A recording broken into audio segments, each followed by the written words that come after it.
गजानन, गजदंत, गजमुख जैसे नामों से जाने जाने वाले गणपति ज्ञान, बुद्धि, सौभाग्य के साथ आपके घर पधारने वाले हैं, जिनके आगमन से मुंबई ही नहीं पूरा देश गणेशमय हो चुका है।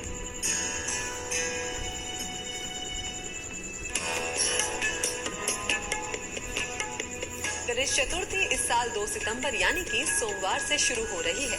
ऐसे में ज्यादातर घरों में गणपति को घर लाने और उत्सव मनाने की तैयारियां शुरू हो चुकी हैं। लेकिन अगर आप भी अपनी इच्छा अनुसार 3, 5, 7, 9 या फिर 11 दिनों के लिए घर में गणपति को विराजमान करना चाहते हैं और उनकी पूजा कर उनकी असीम कृपा पाना चाहते हैं, तो हम आपको गणपति स्थापना का सही तरीका और उनकी पूजा करने की सही विधि बताने जा रहे हैं।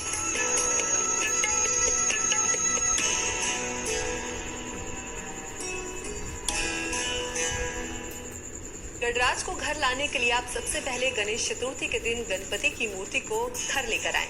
लेकिन बप्पा को घर लाने से पहले पूजा स्थल की अच्छे से साफ सफाई कर लें और पूरे घर में गंगा जल से छिड़काव करें। फिर एक साफ चौकी पर लाल कपड़ा बिछाकर उस पर अक्षत यानी चावल रखें और ओम गणेशाय नमः के जप के साथ गणपति को स्थापित कर दें। इसके बाद बप्पा को दुर्गा घास या फिर पान के पत्ते की सहायता से गंगा जल से स्नान कराएं और भगवान को पीले वस्त्र चढ़ाएं। इसके बाद आप गणपति को तिलक लगाकर अक्षत और फूल चढ़ाएं और मोदक का भोग लगाएं। इसके बाद आरती और कीर्तन करें। और सबसे जरूरी बात कि प्रसाद में प्रतिदिन पंचमेवा जरूर रखें। ये तो बात हुई गणपति की। अब बात उनकी पूजा से जुड़ी कुछ नियमों की भी कर लेते हैं। इसमें सबसे जरूरी है कलश और दीपक। दरअसल गणपति की चौकी के पास तांबे या चांदी के कलश में जल भरकर जरूर रखें और ध्यान रहे कि कलश गणपति के दाईं यानी कि सीधे हाथ की तरफ ही होना चाहिए। इस कलश के नीचे चावल रखें और इस पर मूली अवश्य बांध दें। गणपति के बाईं यानी कि लेफ्ट साइड की तरफ घी का दीपक जलाएं।